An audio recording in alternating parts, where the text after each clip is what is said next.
afternoon, sir. Good afternoon. Today I feel privileged to have this wonderful opportunity to interact with you, sir, and know your professional journey. Sir, what inspired you to choose education as a profession and take up the responsibility of leading a school? Thank you, beta. This is a very good question. According to me, education is the most powerful tool to develop a country, to build a country.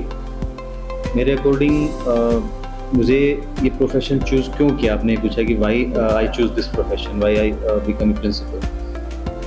मैंने मेरा career शुरू किया as a teacher और धीरे धीरे जब मैंने feel किया कि टीचर का दायरा सिर्फ एक क्लासरूम तक सीमित है, वो अपने क्लास के 20-30 बच्चों तक सीमित रहता है, मैंने डिसाइड किया क्यों ना मैं थोड़ा सा आगे बढ़ के और उस रोल में आ सकूं, या आना चाहता था मैं कि मैं एक सेंटर पॉइंट बनूं जहां से मैं स्कूल के सभी बच्चों से इंटरेक्ट कर पाऊं, उनके जीवन में बदलाव ला पाऊं, क्योंकि आजकल का जो टाइम है, एक्चुअली हम देखते हैं कि आजकल जेनजीज वर्ड बहुत सुनने में आ रहा है और उनकी चॉइसेस और उनकी जो फ्रीडम की जो इच्छा हो है, उन चीज़ों को देखते हुए तो मैंने ये डिसाइड किया कि मैं प्रिंसिपल के रोल में आऊँ। और मैं बड़ा थैंकफुल हूँ HPS के लिए भी और बाकी इंस्टीट्यूट्स ने ये रोल मुझे दिया।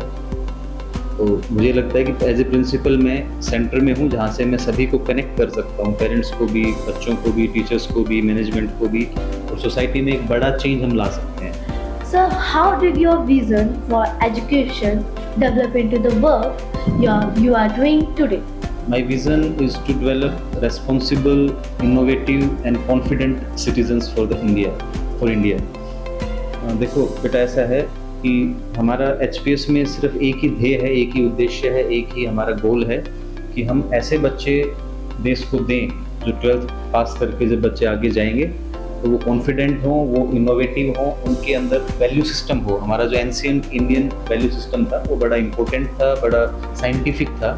आज हम चाहे कितना ही ये कहें कि साइंस ने डेवलपमेंट किया है, दुनिया ने तरक्की की है, लेकिन ऐसे बहुत सारे इश्यूज़ हम देखते हैं जहाँ बच्चे गलत रास्ता अपना रहे हैं, कोई डिप्रेशन में आके सुसाइड कर रहा है, या फैमिली के साथ उनका बिहेवियर ठीक नहीं है, पेरेंट्स के साथ बिहेवियर ठीक नहीं है। इवन आजकल ऐसे इश्यूज भी हम देख रहे हैं कि बच्चे पेरेंट्स के साथ झगड़ा कर रहे हैं, उनको पीट रहे हैं, उनके साथ इस तरह की चीज़ें ना हो। हमारा विज़न यही है कि HPS से जो बच्चा निकले वो अपनी फैमिली के लिए एक दीवार की तरह खड़ा हो, एक प्रोटेक्टर की तरह रहे, और not only for the family, वो देश के लिए भी अपनी सर्वस्व न्योछावर करने के लिए तैयार रहे, अपनी जान तक कुर्बान करने के लिए रेडी रहे। How do you define success as a principal and an educational leader?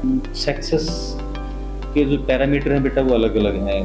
किसी को ये लगता है कि मेरे पास इतना पैसा हो, किसी को लगता है मेरे पास गाड़ी हो, बंगला हो, कार हो ना, और कुछ लोग चाहते हैं कि बस मैं रेस्ट करूं, मुझे काम ना करना पड़े, इस लेवल तक पहुंच जाऊं, उसके बाद मुझे ज़्यादा मेहनत ना करनी पड़े। सक्सेस का कोई पर्टिकुलर कोई मेजरमेंट नहीं है कि भाई किसी व्यक्ति को हम कब कहेंगे सक्सेसफुल हो गया। हमारे अकॉर्डिंग, या मैं कहूँ मेरी नज़र में, सक्सेसफुल वो है जो अपने परिवार को अच्छे से रख पाए, उसके पेरेंट्स या उसके बच्चे उससे संतुष्ट रहें, घर में वो अच्छा माहौल दे पाएँ, अपने आस पड़ोस के लोग उससे संतुष्ट हों, उसकी जो ड्यूटीज़ हैं। देखो आप लोग आजकल जेनजी सिर्फ एक ही चीज़ के लिए लड़ रहे हैं कि हमारे right to freedom, right to speak, right to ये वो। राइट्स की बजाय जो व्यक्ति ड्यूटीज़ पे ध्यान दे और वो अपनी ड्यूटीज़ को ईमानदारी से पूरा करे, चाहे ड्यूटीज़ हमारी जो कॉन्स्टिट्यूशन ने हमें दी हैं या हमारे सामाजिक जो ड्यूटीज़ हैं, उनको यदि कोई बच्चा या कोई व्यक्ति ठीक से पूरा कर पा रहा है तो वो सक्सेसफुल है। देश को वो क्या दे पा रहा है, मदरलैंड को उसने क्या दिया है, ग्रेटिट्यूड की भावना यदि उसमें है, तब वो सक्सेसफुल मानता हूँ। सिर्फ लेने तक सीमित ना रहें कि मुझे ये मिलना चाहिए, मुझे ये मिलना चाहिए। हम उल्टा दे क्या पा रहे हैं? चाहे मैं कम अर्न कर रहा हूँ या मेरी इनकम कम हो सकती है, लेकिन मेरा मन और मेरा दिल बड़ा होना चाहिए कि मैं देश के लिए जब जरूरत पड़े तो मैं दिल खोल के देश की मदद कर पाऊँ, मेरे भाई बहनों की मदद कर पाऊँ, मेरे नेबर में जो लोग हैं, हमारे आस पड़ोस में जो नीडी पर्सन है, उनकी मदद कर पाएँ। तब जाके कहीं ये लगता है कि हाँ, ये व्यक्ति कामयाब है या सभ्य है या सही है। Sir, what role does innovation play in the growth and development of a school? School के लिए कहें तो इनोवेशन बड़ा इम्पोर्टेंट है बेटा ना। जैसे एवरीडे जो चैलेंजेस हमारे सामने आते हैं, इवनिंग में जब हम बैठते हैं स्टाफ के साथ, कोऑर्डिनेटर्स के साथ, तब डिस्कस करते हैं कि आज के दिन में क्या कुछ नया या कोई चैलेंजिंग सिचुएशन आई जहाँ पे हमें प्रॉब्लम फेस करनी पड़ी। स्कूल में इनोवेशन का मेन जो दायरा है, जो मेन पॉइंट है वो यही रहता है कि हम बच्चों की एजुकेशन को, उनकी लर्निंग को किस प्रकार आसान बना पाएँ, हर बच्चा सीखे, हर बच्चा खुश रहे, प्रेशर फ्री रहे और कॉन्फिडेंटली वो अपनी प्रॉब्लम्स को डिस्कस कर पाए। उसके लिए हम नई नई टेक्निक्स पे काम करते रहते हैं। जैसे अभी हम इंग्लिश में हमारे टीचर्स ने एक आइडिया दिया कि क्यों ना सर हम एक पासवर्ड ऑफ द डे करके एक सीरीज चलाएं, जिससे डेली एक वर्ड उसके सिनोनिम के साथ, उसके सेंटेंस के साथ, उसके यूजेस के साथ हम बच्चों को देते हैं।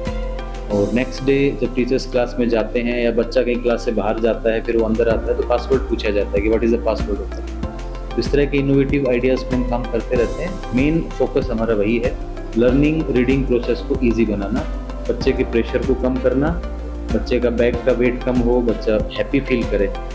वही हमारा HPS का मेन मोटो है। और HPS में हम सब लोग मिलके, हमारी मैनेजमेंट, कोऑर्डिनेटर्स, टीचर्स, सब इसी चीज़ पे काम करते हैं। Thank you so much, sir, for sharing your valuable experience and inspiring with us your journey.